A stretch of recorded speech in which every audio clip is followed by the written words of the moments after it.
Thank you all for being here on this difficult day. As you know, my name is Jeanine Pirro. I am the United States Attorney for the District of Columbia, and I am joined here by several individuals who represent agencies who have been working around the clock since this horrific event happened. To my left, we have the director of the FBI.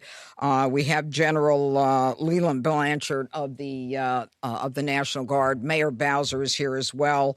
We have Frank Saldana of the DEA, Chris Hecht of DHS, Executive Assistant Chief Jeffrey Carroll of the MPD, Darren Cox of the Washington FBI Field Office, and a Special Agent in Charge, Samuel Ward of the ATF in Washington. Now, I want to provide you with an update on the tragic shooting that occurred on two brave members of the West Virginia National Guard as they served in Washington, D.C. Unfortunately, today, as most families join together to give thanks for the blessings that have been bestowed upon them, two families are shattered and destroyed and torn apart as a result of the actions of one man. First and foremost, our hearts go out to the victims and their families. These are dedicated service members who were performing their duties in service to our nation, and they are currently in critical condition. They have undergone surgery. We pray for their well-being as they continue to be cared for in the best possible way.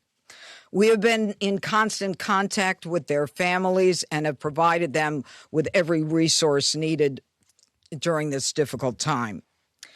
The two National Guards men that we're talking about are Sarah Beckstrom, who's 20 years old, and Andrew Wolf, who is 24 years old. They were uniformed members of the West Virginia National Guard, and they were in D.C. to keep D.C. safe, pursuant to President Trump's executive order to make D.C. safe and beautiful. They answered the call, they took the charge, they volunteered, they put their lives on the line for people they don't even know. And that, unfortunately, is becoming a reality more and more for the members of law enforcement. Yesterday on Thanksgiving Eve at approximately 2:15, near 17th and I Streets in the northwest section of the district, near the Farragut West Metro Station, two uniformed guardsmen were ambushed in a brazen and targeted attack. A lone gunman opened fire without provocation, ambush style, armed with a .357 Smith & Wesson revolver. One guardsman is struck, goes down, and then the shooter leans over and strikes the guardsman again. Another guardsman is struck several times. Fellow guardsmen who were there responded immediately, engaging the suspect, neutralizing the threat, and subduing him at the scene. He was transported to a local hospital where he remains, as we speak, under heavy guard. Thanks to the swift and coordinated response of the National Guard and the Metropolitan Police Department, no additional victims were harmed, and the scene was secured within minutes. The suspect, he has been identified as Ramanullah Lakhanwal, a 29-year-old Afghan who entered the United States under Biden's Operation Allies Welcome, a program following the disastrous withdrawal from Afghanistan. He resided in Bellingham, Washington, with his wife and, we believe, 5 children. And we're working very closely with our federal partners, especially DHS and the FBI, to review his immigration history and the vetting process itself. What we know about him is that he drove his vehicle across country from the state of Washington with the intended target of coming to our nation's capital. As we stand here today, the charges that are appropriate right now are 3 counts of assault with intent to kill while armed, a violation of D.C. Code 22-401 and D.C. Code 22-4502. He will also be charged with possession of a firearm during a crime of violence. He faces 15 years under the assault with the intent to kill.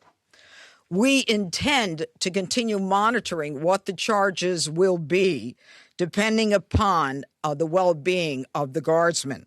We are praying that they survive and that the highest charge will not have to be murder in the first degree. But make no mistake, if they do not, that will certainly be the charge, murder in the first degree. The Department of Justice, under Attorney General Pam Bondi, is committed to a thorough and an impartial investigation where we will hold this perpetrator accountable under the full weight of the law. Now, Sarah and Andrew volunteered. They came here to protect the people of the district, pursuant to a crime emergency that President Trump rightly declared in this city and in other cities across the country. Our nation's capital should not and must not be a place where evil comes to commit violence, whatever their cause or motive may be. We should not have to live in fear in the nation's capital, especially by one who came here from a foreign country.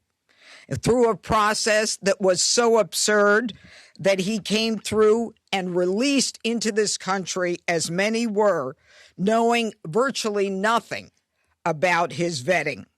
This is what happens in this country when people are allowed in who are not properly vetted. These guardsmen and all who are here to protect the district are the line that separates a civilized society from a barbaric one. They are the ones who stand for law and order. This was not just an attack.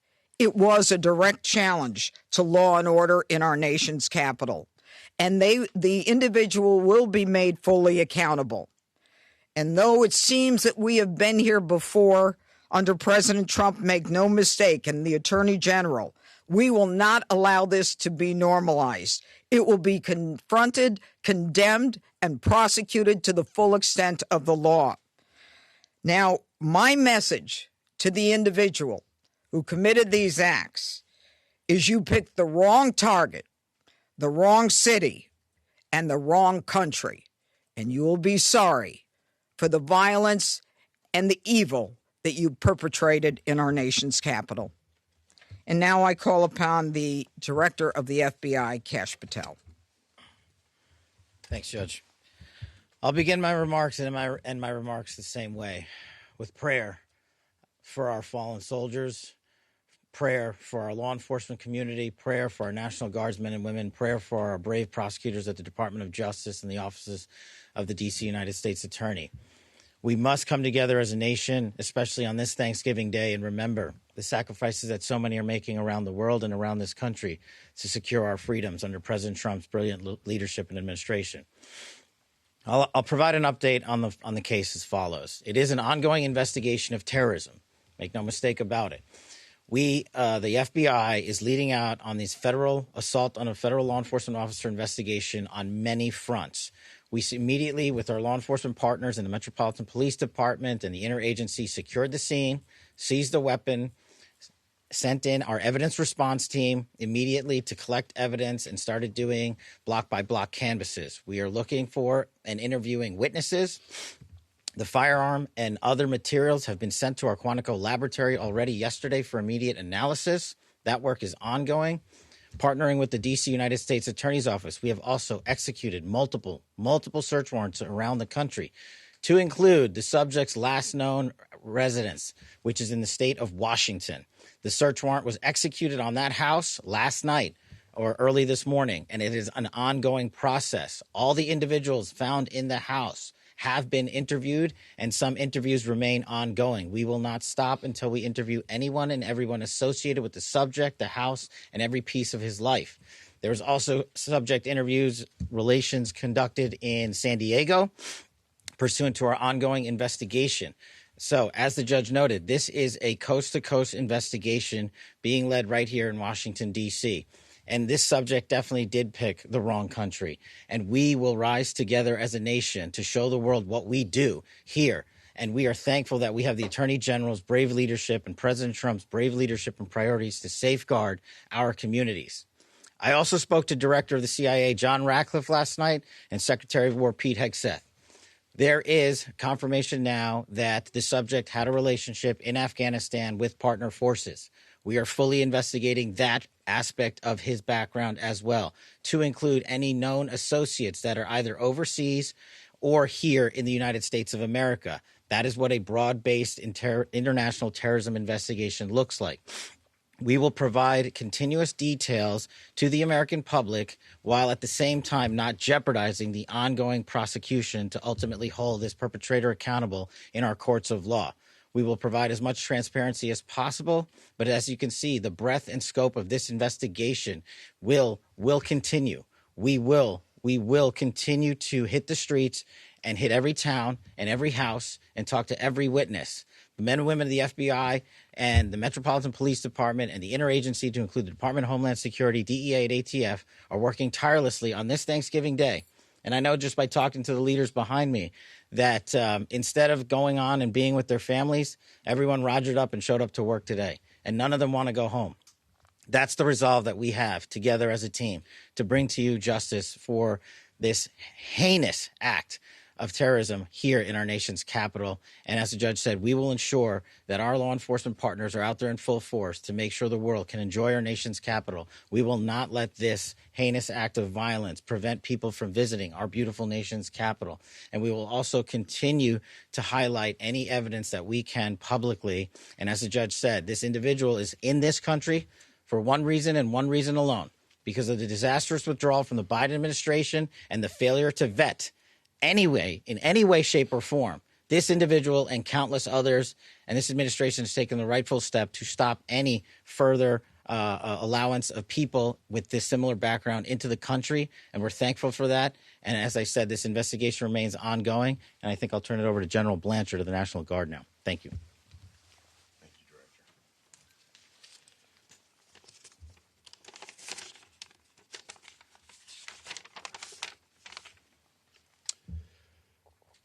All across America this morning, families are waking up.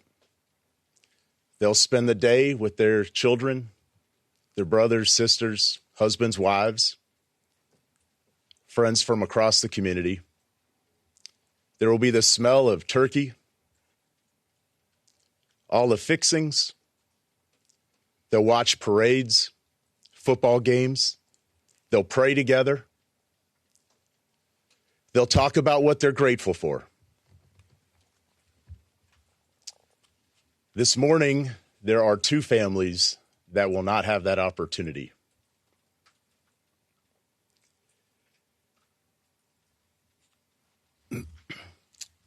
Andy and Sarah's families, they're spending the day reflecting on the past. And in the days coming, they'll reflect on and think about what could have been, what might be. Because regardless of the outcome, we know that their lives, their families' lives are all changed forever. Because one person decided to do this horrific and evil thing.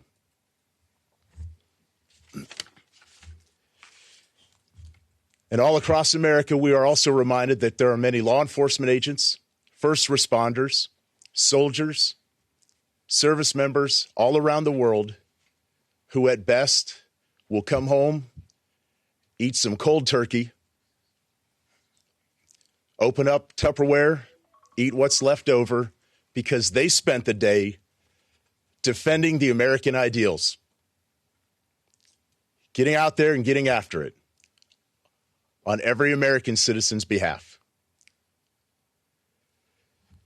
I will say that the District of Columbia National Guard, this task force, is more committed this morning to the president's directive to make D.C. safe and beautiful. Our resolve will be tested. It is being tested, but make no mistake, each and every one of these soldiers and airmen will meet and exceed the expectation that we have for them. They are, in fact, America's best. I'm proud of each and every one of them.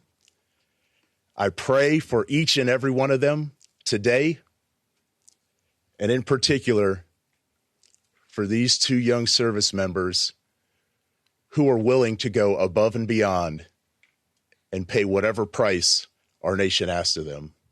I ask every American today to keep them in their thoughts and prayers as you go about your day. Thank you. Thank you, General. Mayor, where's Mayor Bowser? Yeah.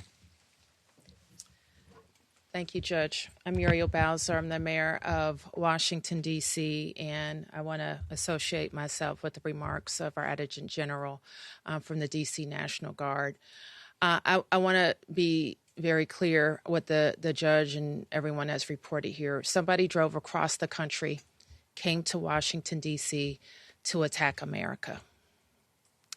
And that person will be prosecuted to the fullest extent of the law. These young people should be at home in West Virginia with their families. ATF, anybody? DHS?